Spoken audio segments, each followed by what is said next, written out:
Hello guys, നമുക്ക് ഇന്നൊരു chicken കറി കഴിഞ്ഞാലോ?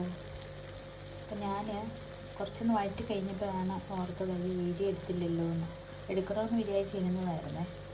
അപ്പം ഞാൻ ഇതിനകത്ത് എണ്ണ ചൂടാക്കി കഴിഞ്ഞപ്പോൾ കടുകിട്ടു, വെളുത്തുള്ളി, ഇഞ്ചി, സവോള, അതിൻ്റെ കൂട്ടത്തിൽ കുറച്ച് വറ്റൽ മുളകും കൂടെ ഞാൻ ആഡ് ചെയ്ത് നന്നായിട്ട് വഴറ്റി മാറ്റി വെച്ചിട്ടുണ്ട്. ഇത് വഴന്ന് നിൽക്കുന്നൊരു ഇതാട്ടോ, നമുക്ക് വഴന്നിട്ടുണ്ട്. ഇത് മതിയാവുക. നമുക്കിനി ചിക്കനിലേക്ക് പോകാം. ഞാനുണ്ടല്ലോ ചിക്കൻ സാധാരണ വറുത്താണ് കറി വയ്ക്കുന്നത്. ഇന്ന് ഞാൻ എന്ത് ചെയ്തെന്ന് വെച്ചെന്നാൽ കഴുകി വാരി വെച്ചിട്ട് ചട്ടിയിലിട്ട് ആ വെള്ളമെല്ലാം വറ്റിച്ചെടുത്തപ്പോൾ തന്നെ അതിൻ്റെ വെള്ളമെല്ലാം അങ്ങ് പോയി കഴിഞ്ഞപ്പോൾ നല്ല ഉണങ്ങി നല്ല വെന്ത് കിട്ടിയിട്ടുണ്ട് കേട്ടോ. ഞാൻ കുറച്ച് ഉപ്പ് മാത്രമാണ് അതിനകത്ത് ആഡ് ചെയ്തെടുത്തേക്കുന്നത്. അപ്പം എണ്ണയും കുറച്ചല്ലേ അതിനകത്ത് കിട്ടത്തുള്ളൂ. വറുക്കുമ്പോൾ എണ്ണ കൂടുതൽ വേണം. അതുകൊണ്ട് ഞാൻ ആ വെള്ളം വറ്റിച്ചെടുത്ത് കഴിഞ്ഞപ്പോഴത്തേക്ക് നല്ല ഇറച്ചി കഷ്ണമായിട്ട് കിട്ടിയിട്ടുണ്ട് കേട്ടോ. ശരിക്കും കണ്ടു കഴിഞ്ഞാൽ വറുത്ത് കിട്ടുന്ന പോലെ തന്നെ ഇരിപ്പുണ്ട്. ഇനി നമുക്ക് ഇത് വെച്ചിട്ട് ഉണ്ടാക്കാവേ. നമുക്ക് ആദ്യം മല്ലിപ്പൊടി ഇട്ട് കൊടുക്കാം കേട്ടോ. എനിക്ക് കറി ഉണ്ടാക്കുന്നതിന് പ്രത്യേകിച്ച് അളവും കാര്യങ്ങളൊന്നുമില്ല കേട്ടോ. എനിക്ക് ഇഷ്ടം എന്തുമാത്രം വേണമെന്നൊരു തോന്നലാണ്. അതനുസരിച്ച് ഞാൻ ഇട്ട് കൊടുക്കുകയാണ് എൻ്റെ പതിവ് കേട്ടോ. അതെനിക്ക് കറക്റ്റായി കിട്ടാറുമുണ്ട്. ഞാനിപ്പോൾ ആദ്യം മല്ലിപ്പൊടി ഇട്ട് അതൊന്ന് നന്നായിട്ട് ചൂടാക്കി എടുത്തതിന് ശേഷം മറ്റ് പൊടികളിട്ട് കൊടുക്കാവേ. മല്ലിപ്പൊടി ഇട്ട് ഇളക്കി നല്ല എണ്ണ തെളിഞ്ഞ് വരുന്നുണ്ട്. ഇനി നമുക്ക് മസാലയും മുളക് പൊടിയൊക്കെ നമുക്കൊന്ന് ഇട്ട് കൊടുക്കാം കേട്ടോ.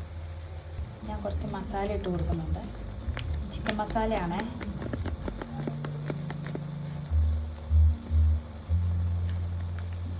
ഇത് മതിയാവും. ഞാൻ അതും കൂടി ഒന്ന് ഇളക്കി ഒന്ന് എടുക്കുവാണേ. പൊടിയും കൂടി ഇട്ട് കൊടുക്കുന്നുണ്ട്.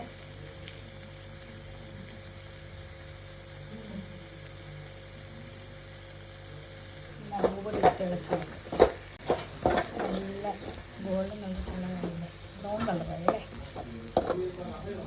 വേര് നല്ല ബ്രൗൺ കളറിൽ വന്നിട്ടുണ്ട്.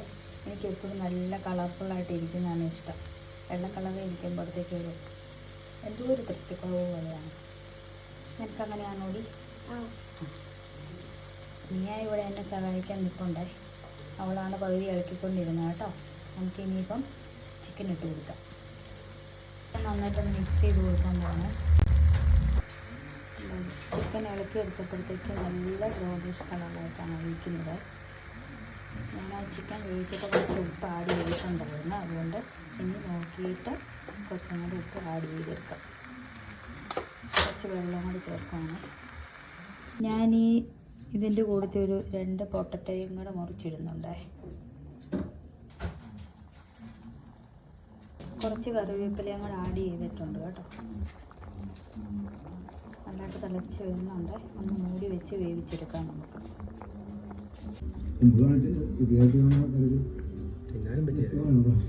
ചിക്കൻ കറി റെഡി ആയിട്ടുണ്ട് കേട്ടോ.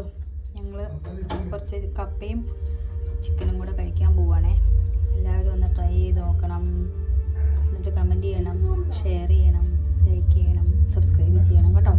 ഓക്കേ.